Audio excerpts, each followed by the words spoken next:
Elle m'appelle, encore et encore, sans que je n'ose répondre, me menaçant de venir jusqu'à chez moi pour récupérer Lucas, que je n'avais pas le droit de lui faire ça, que j'avais bien prémédité mon coup en partant vivre à 600 km de chez elle. Elle me menace d'appeler la police, de m'attaquer en justice et même de me retirer mes droits de père.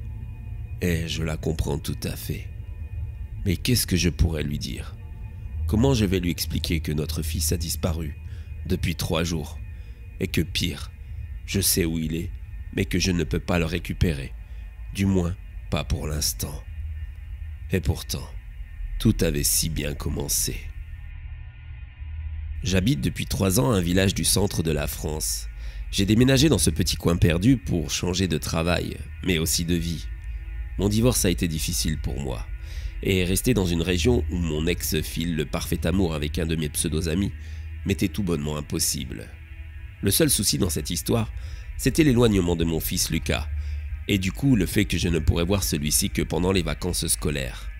Je ne vous cache pas qu'au début, c'était difficile, mais au bout de 3 ans, on finit par privilégier la qualité à la quantité. Je passe peut-être peu de temps avec mon fils, mais je m'y consacre entièrement. Et ces vacances de printemps n'ont pas échappé à cette règle. Je lui avais concocté un programme sur mesure, un programme loisir, où cinéma, piscine, sortie en vélo, tout ce qui allait faire passer 15 jours génial chez papa à mon petit bonhomme. C'est pour ça aussi que lorsque j'ai vu qu'un cirque itinérant s'était installé à côté de mon village, je n'ai pas hésité à nous programmer une soirée dans celui-ci. Je dois bien avouer que lorsque j'ai vu celui-ci, j'ai hésité. Il avait un côté désuet et vieillot, semblant venir d'une autre époque avec son petit chapiteau rouge et jaune.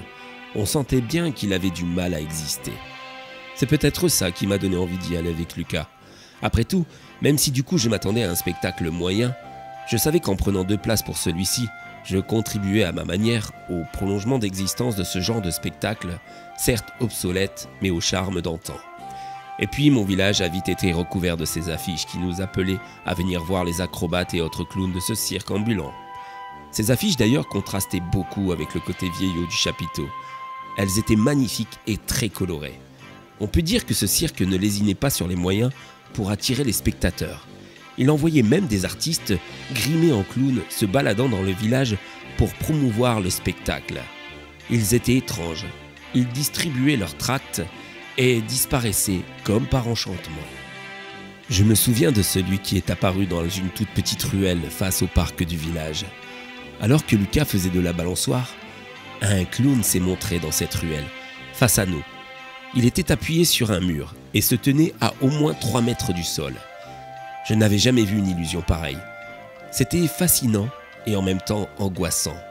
Il nous a regardés et nous a envoyé un avion en papier qui a atterri directement dans ma main, avant de disparaître dans un éclat de rire.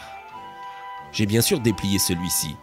C'était un tract où il était écrit « C'est l'heure du rire et des sourires ». C'était très étrange comme moment.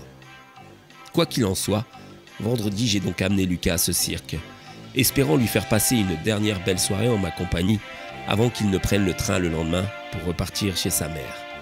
Le cirque il était rempli de familles, avec beaucoup de jeunes enfants prêts à être émerveillés par un spectacle.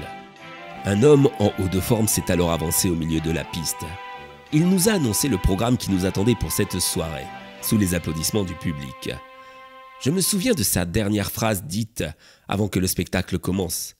Il l'a dit avec une voix glaçante et inhumaine. « C'est l'heure du rire et des sourires. » Le premier numéro a enchaîné direct. C'était un ventriloque avec une marionnette de taille humaine, très réaliste.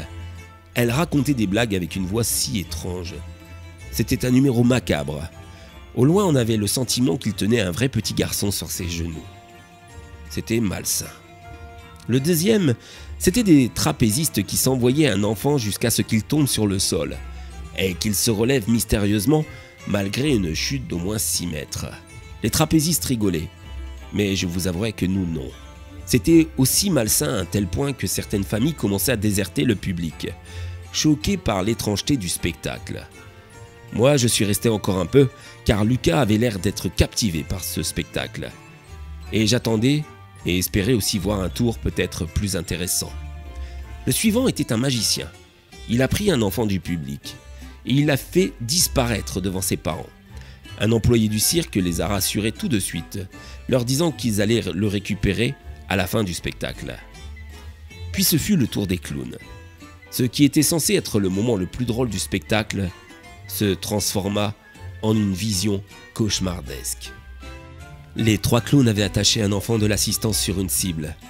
Ils commencèrent alors à lui balancer des tartes à la crème, déclenchant le fou rire dans le peu de public qui restait. Lucas, lui, riait aux éclats. Une fois les jets de tartes finis, le pauvre gosse était couvert de crème de la tête aux pieds. Les 3 clowns prirent alors la décision de le nettoyer avec un Karcher. La pression d'eau envoyée fut si forte que j'ai pu voir sous la crème que la peau du gamin s'arrachait. Le sang rouge se mêlait à la blancheur de la crème. C'était horrible. J'ai pris Lucas et nous sommes partis comme le reste du public. Une fois dans la voiture, je tentais de trouver une explication rationnelle à ce que je venais de voir. C'était forcément un tour de magie, mais un tour de magie si glauque. J'aurais voulu déposer une réclamation au directeur de ce cirque, mais j'ai préféré fuir. Tout était si horrible, si surréaliste.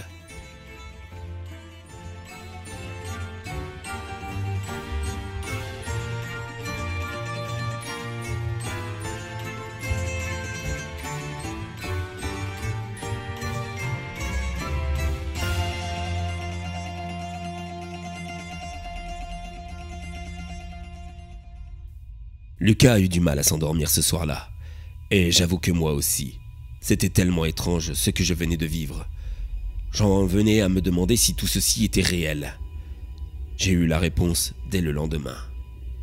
C'était le jour où Lucas devait reprendre le train pour retourner chez sa mère. Je préparais soigneusement sa valise, pendant qu'il jouait au train électrique dans sa chambre. Une fois sa valise bouclée, je suis allé le chercher. Et là, plus de Lucas. Mon fils avait disparu.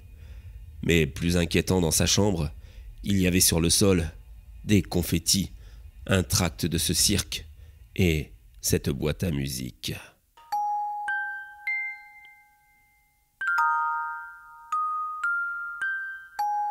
Mon sang n'a alors fait qu'un tour. Ils avaient kidnappé mon enfant. Je comprenais alors que les enfants du spectacle étaient des enfants volés à leur famille. Je prenais là conscience du danger dans lequel se trouvait mon fils Lucas. Il me fallait y retourner le plus vite possible. Possédant une arme à feu, je m'étais équipé de celle-ci, bien décidé à tuer quiconque se mettrait en travers de ma route. Ils n'ont pas intérêt à faire du mal à mon garçon. Mais lorsque je suis arrivé sur place, le cirque avait disparu. J'étais complètement perdu. Où était-il parti? Comment j'allais pouvoir sauver mon fils? Sur place, j'ai retrouvé la famille dont l'enfant avait disparu lors du tour de magie. Ils n'ont pas pu récupérer leur enfant non plus. Pire, ils m'ont expliqué qu'un être difforme les a jetés dehors du cirque et que celui-ci a disparu devant leurs yeux. Je ne sais plus quoi faire. Tout ce que je sais, c'est que si dans votre ville, un étrange cirque apparaît du jour au lendemain, avec un air vieux et désuet, je vous en supplie, contactez-moi au numéro que je vais laisser sur ce message. Et surtout, n'allez pas dans ce cirque avec vos enfants.